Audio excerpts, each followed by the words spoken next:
Olá, companheiras, olá, companheiros, saudações petistas. Essa é mais uma edição do podcast Em Tempos de Guerra, a Esperança é Vermelha. Hoje é sexta-feira, dia 20 de maio. Eu sou o Patrick e toco a conversa junto com vocês.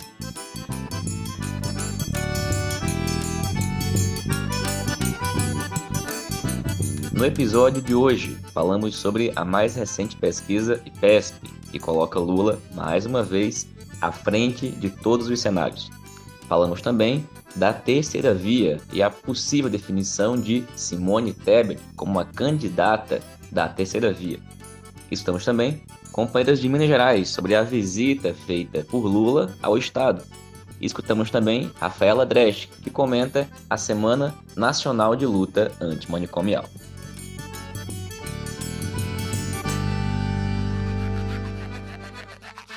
E pessoal, pesquisa do Instituto IPESP, contratada pela XP Investimentos e divulgada na manhã de hoje, dia 20 de maio, aponta mais uma vez o companheiro Lula liderando a pesquisa com 44% das intenções de voto na estimulada, que é aquela pesquisa onde se apresenta uma lista com os nomes dos pré-candidatos para os entrevistados.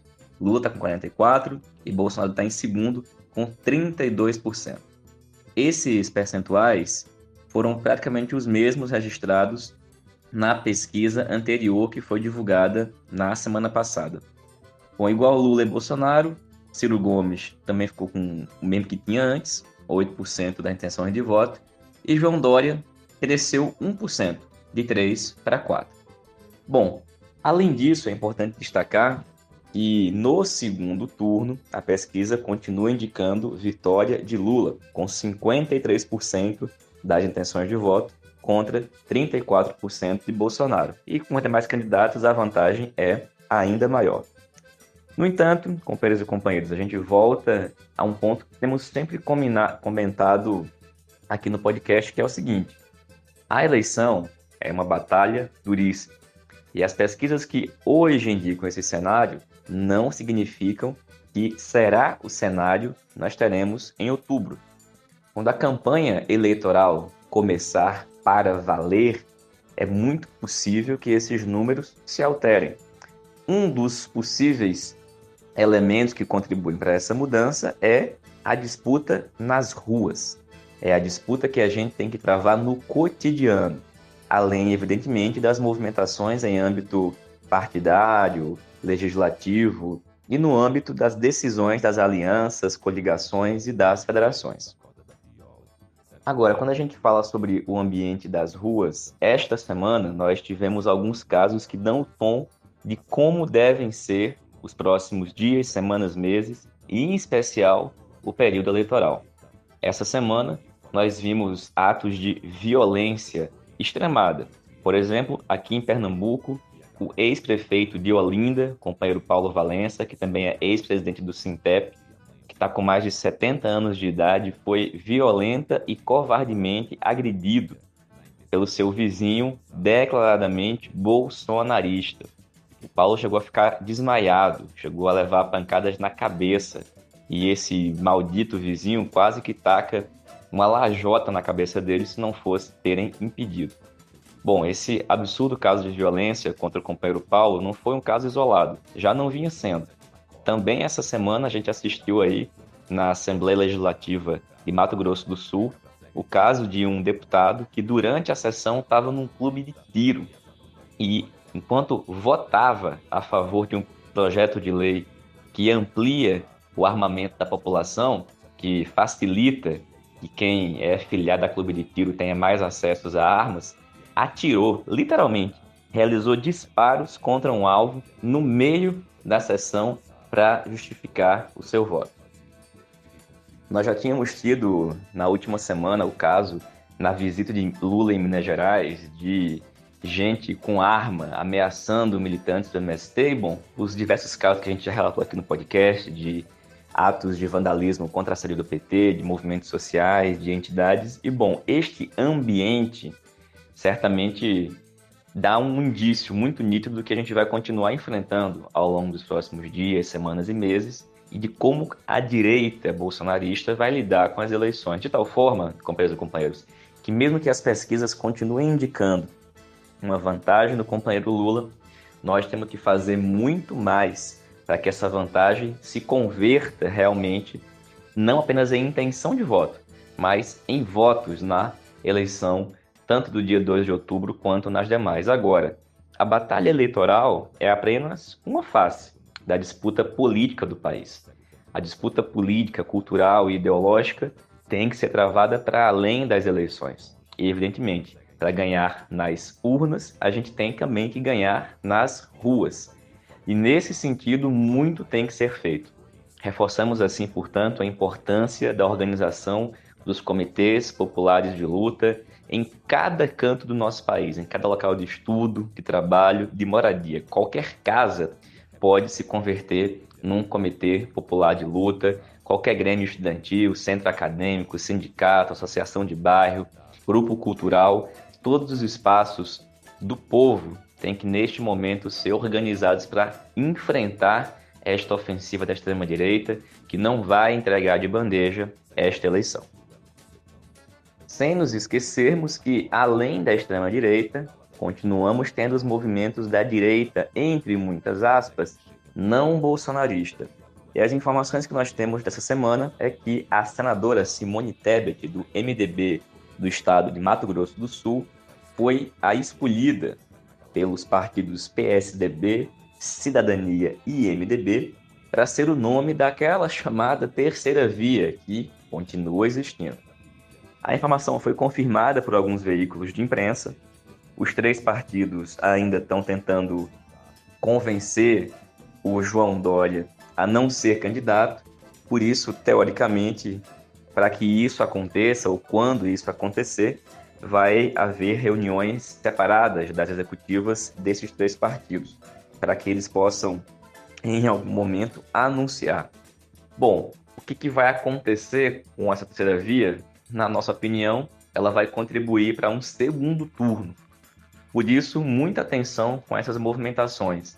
Mesmo que nesse momento o Lula esteja à frente das pesquisas, com uma vantagem muito significativa, é muito, mas muito difícil uma vitória em primeiro turno. Evidentemente, seria uma façanha imensa da classe trabalhadora brasileira eleger Lula em um primeiro turno, mas temos que nos preparar para enfrentar uma batalha maior, muito mais difícil, em especial pelo ambiente que a gente tem encontrado nas ruas do nosso país. Por essa razão, companheiros e companheiras, muita organização, mobilização e luta, todos os dias e a todos os momentos. E dito isso, pessoal, a gente vai escutar agora a companheira Rafaela Codeim Dreste, lá do Rio Grande do Sul, que fala para a gente sobre esta semana, que é marcada pela luta antimanicomial. Nós tivemos diversas atividades no país falando sobre o dia, diversas manifestações, mas se falar sobre a importância desta data, a gente escuta agora a companheira Rafaela. Olá a todos e todas que escutam e estão escutando neste momento o podcast em tempos de guerra. Venho aqui com o desafio de trazer uma breve reflexão sobre a luta que marca o 18 de maio, a luta antimanicomial, né, para uma sociedade sem manicômios e livre de todo tipo de opressão. Temos muitos aspectos históricos, né, para a gente repensar quando viemos trazer à tona essa luta, todo o movimento, né, antimanicomial que deu origem também a essa data, que deu origem a uma grande conformação social de luta e questionamento sobre a forma com que a sociedade vem segregando, né, nos particularizando e não considerando questões de domínio social quando a gente vai pensar uma patologia individual, né, seja ela de saúde mental ou não. Temos o tanto que esse movimento inspirou outros que foram importantes, inclusive, ouso dizer que foi um movimento revolucionário, né, que não questiona só o cuidado, questiona a lógica de uma sociedade não enfrentar, né, ou ao particularizar essa diferença, né, como uma questão particular, né, como uma questão privada da pessoa e não um determinante social em saúde. Mas venho ainda mais à tona trazer um pouco dos aspectos do momento, da conjuntura atual, né? que a gente tem que pensar primeiro na questão da conformação das políticas públicas. Nós temos indicadores tanto da OMS como outros estudos que vêm sendo feitos que denotam um crescente nível de sofrimento psíquico na população como um todo. Isso de forma alguma está descolado da acentuação da pobreza, do crescimento do processo de rualização de pessoas que precisam da rua tanto para dormitório quanto para trabalho, sobrevivência, né? Do isolamento das mulheres, né? Um processo bem grande do aumento também de transtornos em mulheres, né? Empregadas, mães que estão cada vez mais sozinhas. E a gente não tem políticas públicas que acompanham ou que se comprometem a responder ao desafio desse período. Há muito tempo a gente não tem essa revisão, né? Ou uma possibilidade de consolidar em municípios, estados, uma rede de uma estrutura em atendimento público com cofinanciamento, com qualidade, né, com equipes, para dar conta dessa vazão antes que ela se cronifique. Ainda assim, quando cronificada, a gente vê os centros, né, os CAPs, Centros de Atenção Psicossocial, que tratam transtornos psicosseveros, né, transtornos mentais graves, né, com prioridade, eles superlotados, né. Então, a gente não tem, além de não ter essa revisão das políticas públicas, também, ao contrário disso, temos uma ampliação significativa, né, aberta, assim, as portas escancaradas para o investimento privado, né, principalmente em comunidades terapêuticas que remontam, em sua grande maioria, à lógica do cuidado manicomial, né, o que é bastante preocupante, porque volta a gente a segregar, a retirar da sociedade, a não ter o cuidado em liberdade, que é algo preconizado, inclusive nas políticas públicas do SUS, né? Mas ao contrário disso, o financiamento privado, né, para algumas empresas, né, os privilegiados que conseguem acessar esses recursos públicos, né, via credenciamentos, mas que não ofertam um serviço de qualidade sequer comprometido com a política pública em saúde. E isso amplamente autorizado e não só enquanto política de saúde, mas também enquanto política de assistência, na contramão de muitos anos de luta, né, tanto da reforma psiquiátrica quanto da criação do SUS, mas também dos movimentos de controle social, né, dos usuários de serviços de saúde mental que vem dizendo para eles qual é o melhor tipo de cuidado, né? E junto disso, acho que é muito importante a gente também pensar em como se provocar, né, a construir uma lógica de uma sociedade não manicomial. Quando a gente fala, né, que a saúde tem os seus determinantes sociais, as questões sociais que levam, né, ao sofrimento, à doença, é muito fácil a gente pensar, por exemplo, numa falta de saneamento básico e nas doenças decorrentes disso. Às vezes a gente demora a ter essa percepção de toda uma condição socioeconômica, estrutural, cultural, né, de aniquilação, de projetos genocidas, né, de pauperização da população, que também é um determinante social em saúde e que vem marcando significativamente essa acentuação do sofrimento psíquico. Hoje, tem estudos, inclusive, aqui da região do Rio Grande do Sul, de onde eu falo, que tratam que é a doença crônica de maior incidência, né? Num primeiro momento histórico registrado, superando as outras que antes tinham uma maior incidência e, por fim, né, orientam principalmente as políticas, porque daí, né, que surgem então as pessoas que mais vão precisar do sistema único de saúde. Antes nós tínhamos a diabetes, a hipertensão, e hoje nós temos o sofrimento psíquico que, se comparado a algumas delas, já são mais do que o dobro de prevalência, né? Então, é um cenário bastante preocupante, mas nós temos também que pensar, né, que a gente não pode individualizar esse problema. Se tem um determinante social em saúde, também a gente vai ter que ter uma luta, uma organização social para que a gente compreenda, né, e construa cotidianamente uma sociedade sem manicômio, uma sociedade sem segregações, né, que a gente compreenda que os investimentos públicos em saúde, eles precisam ir para aqueles serviços que são pensados, são construídos conforme prevê as políticas públicas em saúde, né, essa relação tripartite entre prestadores, trabalhadores, né, mas também os usuários, aquilo que eles dizem, os usuários do serviço, aquilo que eles dizem que é melhor para eles. E fica essa provocação, assim, da gente pensar que o manicômio, né, assim como o sofrimento psíquico, ele não está só dentro de uma pessoa, né? Ele não é um problema individual. O sofrimento psíquico, ele é social. E ele bate na nossa porta todos os dias, seja no nosso sofrimento, na nossa incapacidade de lidar com alguma situação, né? Mas seja também na nossa, muitas vezes, imobilização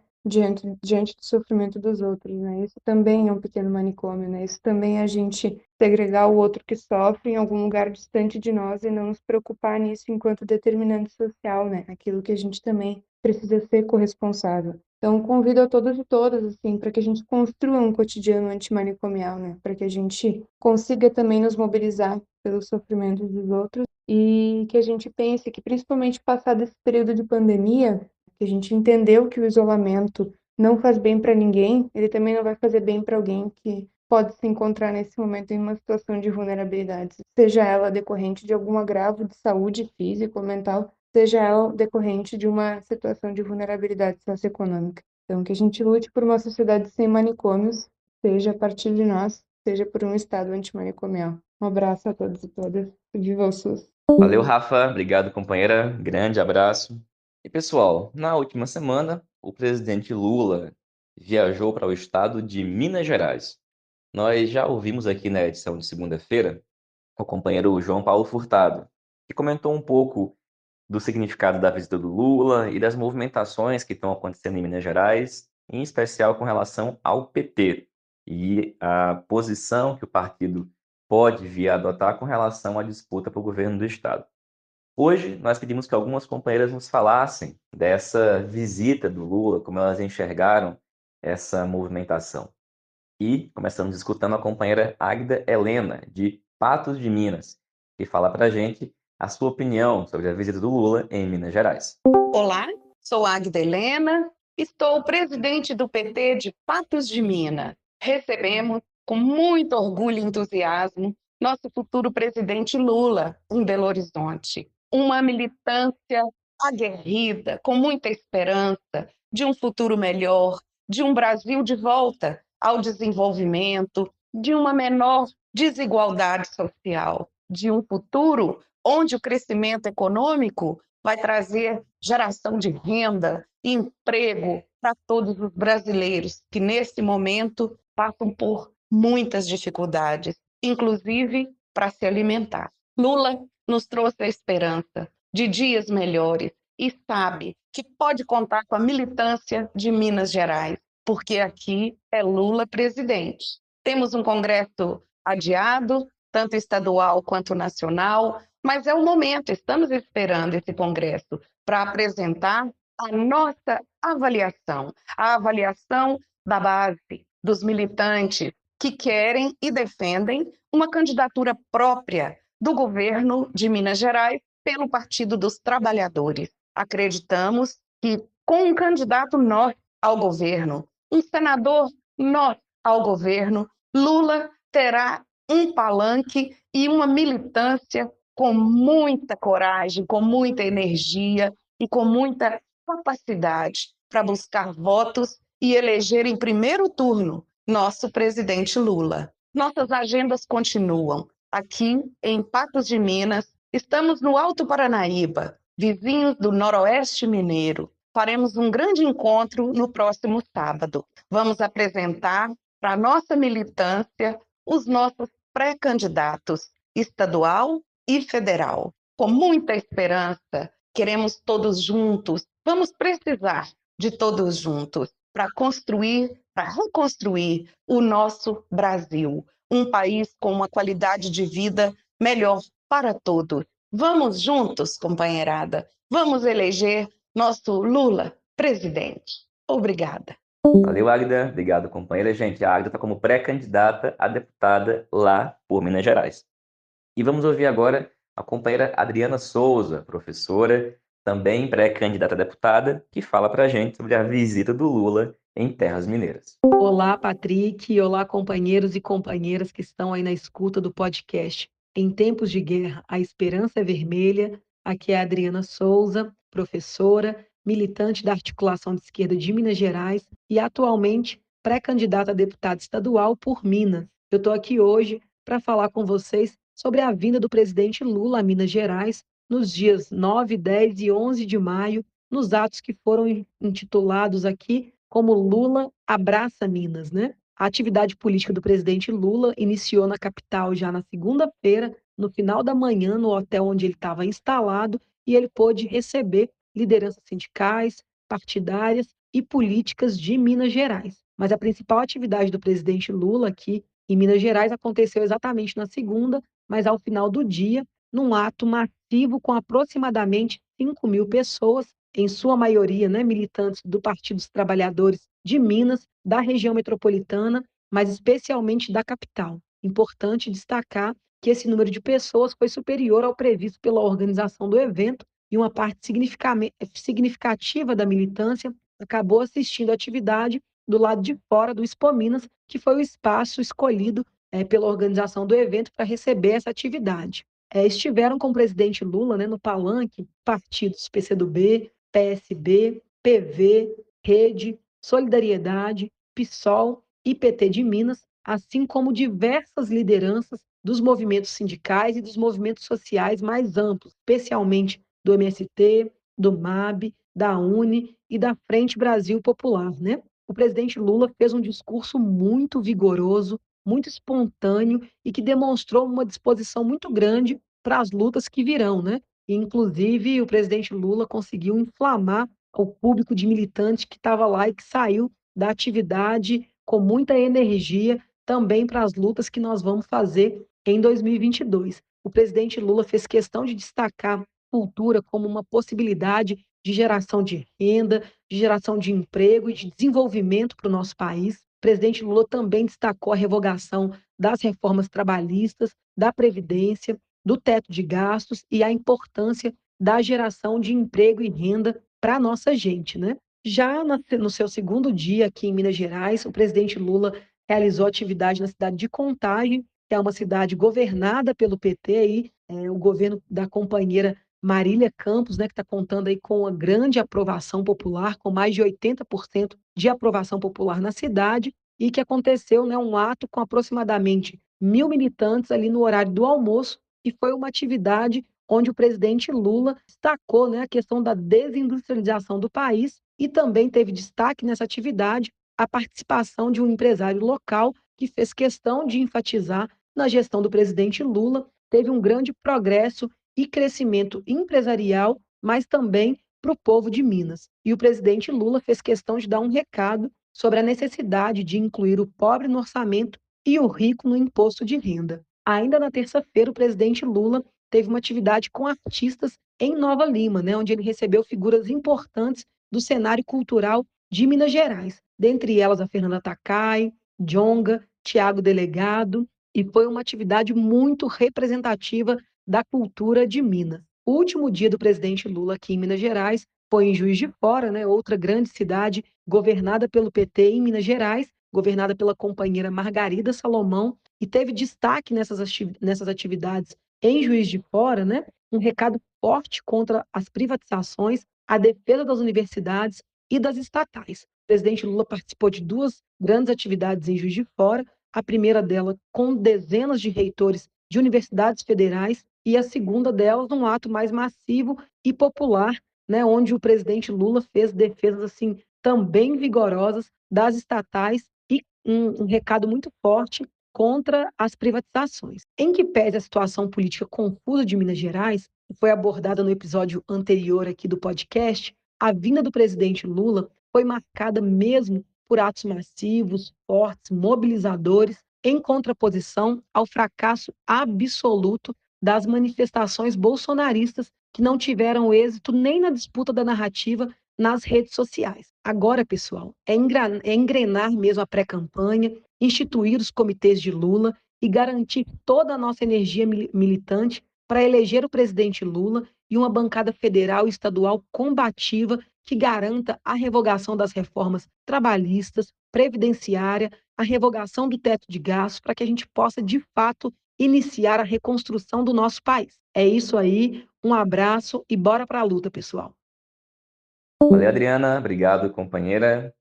Pessoal, esta semana nós tivemos o lançamento, a primeira reunião, na verdade, da Assembleia Geral da Federação Esperança Brasil, Brasil da Esperança, Fé Brasil.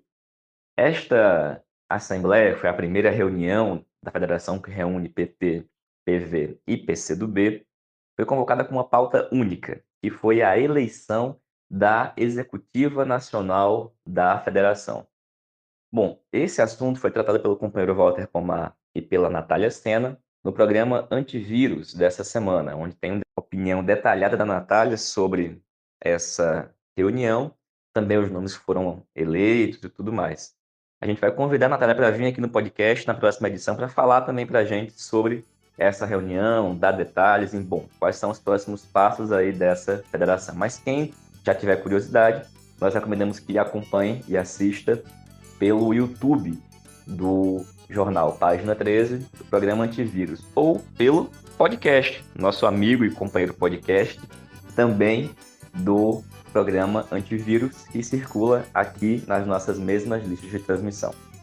Quem tiver interesse, só entrar em contato. Nos encontramos em breve. Saudações petistas, fora Bolsonaro e Lula presidente.